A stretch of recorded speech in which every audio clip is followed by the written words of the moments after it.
নতুন প্রজন্মের সঙ্গে আপনারা প্রতারণা করছেন, ইতিহাস আপনাদের ক্ষমা করবে না বলে মন্তব্য করেছেন হবিগঞ্জ ৪ আসনের সাবেক সংসদ সদস্য সৈয়দ সাইদুল হক সুমন ওরফে ব্যারিস্টার সুমন।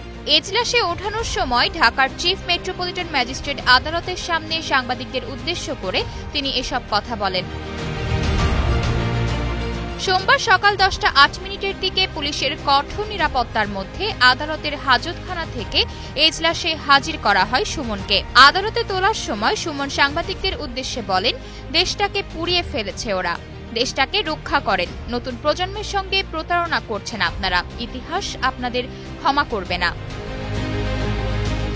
মূলত বৈষম্য বিরোধী ছাত্র আন্দোলনের সময় রাজধানীর মুগদা থানার একটি হত্যা চেষ্টা মামলায় হবিগঞ্জ ৪ আসনের সাবেক সংসদ সদস্য সৈয়দ সাইদুল হক সুমন ওরফে ব্যারিস্টার সুমনকে গ্রেপ্তার দেখানো হয়। শুনানির শেষে আদালত তাকে গ্রেপ্তার দেখানোর আবেদন মঞ্জুর করেন। পরে তাকে আবারও হাজতখানায় নিয়ে যাওয়া হয়।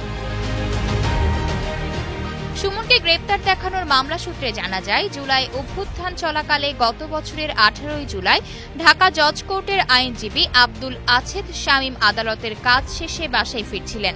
পথিমধ্যেই মুগদা থানাধীন বাবু ডাক্তারের গলিতে আসামির ছোড়া রাবার বুলেট তার হাতে, কপালে, বুকে, চোয়ালে ও পেটে লাগে। পরে চিকিৎসা নিয়ে তিনি সুস্থ হন। আয়েশা অর্থী, নিউজ ডেস্ক, গ্লোবাল টেলিভিশন।